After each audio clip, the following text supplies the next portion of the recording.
A RTM apresenta Parar para Pensar. Temas atuais com uma perspectiva bíblica. Todas as semanas com Francisco Sacouenda Doido. Jesus é a nossa Páscoa. Mateus capítulo 26, versículo 2. Sabeis que daqui a 2 dias é a Páscoa, e o Filho do Homem será entregue para ser crucificado. Meu ouvinte, estas são palavras ditas por Jesus no contexto da Páscoa. A cidade de Jerusalém estava repleta de gente. Muitos judeus haviam acorrido à cidade para então recordar o grande evento pascal conforme as normas e a tradição. Jesus olhou para os seus discípulos e lhes disse: Sabeis que daqui a 2 dias é a Páscoa. Essas palavras de Jesus devem ser vistas ainda na visão de continuidade cerimonial. Depois de muitos anos de celebração da Páscoa com os olhos virados para a noite de redenção descrita no Êxodo.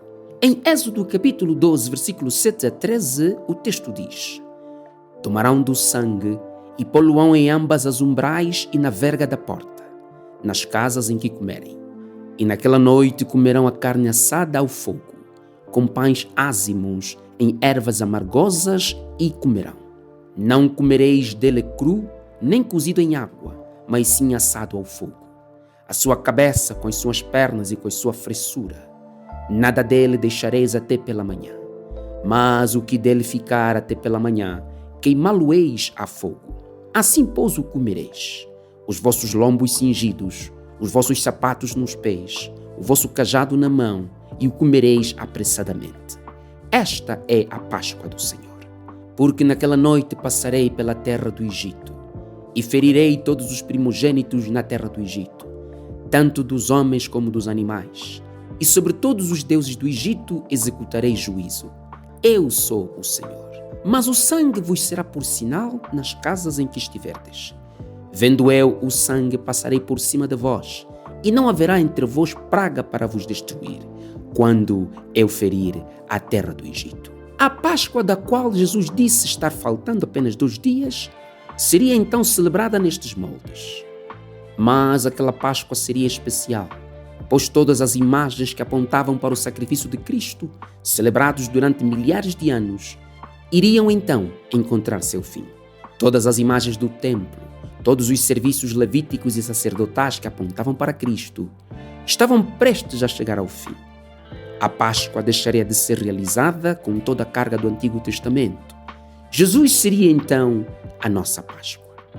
Em 1 Coríntios capítulo 7, versículos 7 a 8, Paulo diz bem: Expurgai o fermento velho, para que sejais massa nova, assim como sois sem fermento. Porque Cristo, nossa Páscoa, já foi crucificado. Pelo que celebremos a festa não com fermento velho, nem com fermento da malícia e da corrupção, mas com os ázimos da sinceridade e da verdade. Cristo é a nossa Páscoa. Isso implica dizer que Jesus é o sacrifício que satisfez a justiça de Deus. Jesus, enquanto nossa Páscoa, é a oferta cabal, vicária e que em nosso lugar sofreu a nossa morte. No meu texto de hoje, Jesus assume-se como o sacrifício pelos nossos pecados. Jesus disse: E o Filho do Homem será entregue para ser crucificado. Você consegue sentir o peso destas palavras de Cristo?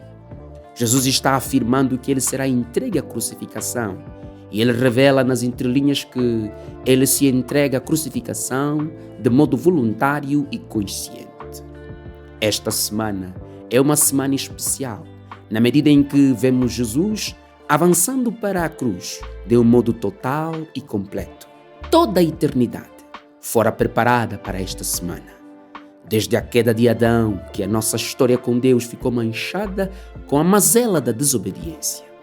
É por conta disso que os sacrifícios levíticos estavam cheios de complexidade e assombro. Agora, em Cristo, chegou então a nossa Páscoa. Em Cristo chegou o nosso livramento. A nossa comunhão com Deus volta aos níveis mais profundos. Jesus, enquanto nossa Páscoa, é a razão de Deus estar poupando os eleitos, e por causa disso, nós podemos olhar com esperança para o futuro. Meu ouvinte, eu estou usando a palavra nosso de propósito e com propósito. A esperança cristã é uma esperança privada, ou seja, é uma esperança que é vivida apenas por aqueles que reconhecem o governo soberano de Deus. Já reparou que as pessoas que não são cristãs olham para os cristãos com desdém e desconfiança? Eles acham que os cristãos creem num Cristo ilegítimo e impotente. Mas o meu texto de hoje revela uma dimensão diferente. Jesus mesmo afirmou: o Filho do Homem será entregue para ser crucificado. Oh, mas que frase cheia de sangue, dor e sofrimento. O nosso Mestre aceita com amor a crucificação.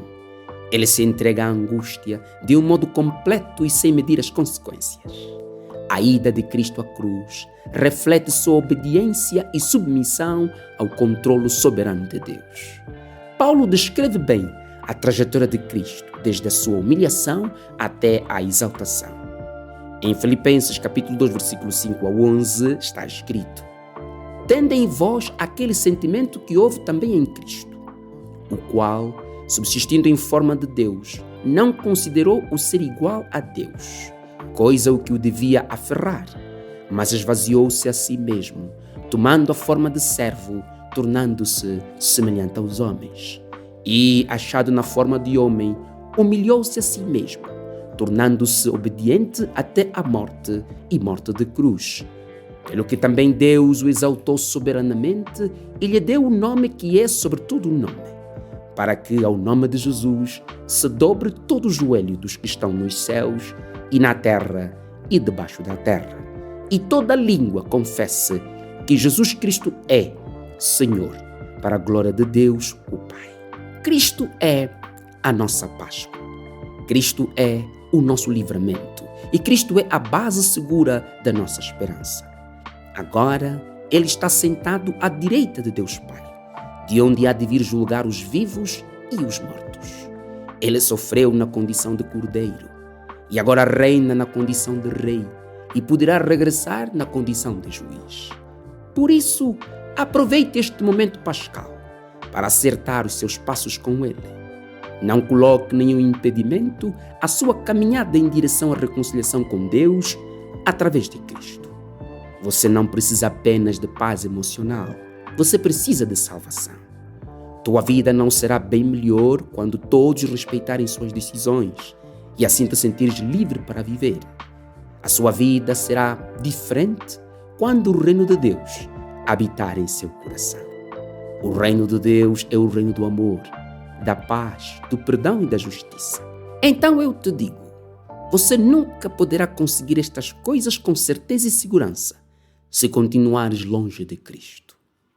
Pense nisso e fique com a bênção de Deus. Apresentamos Parar para Pensar, um programa semanal com Francisco Sacoenda Doido. Este conteúdo está disponível nas principais plataformas digitais. RTM. Conhece todos os nossos programas em rtmportugal.org. Uma produção da Rádio Transmundial de Portugal.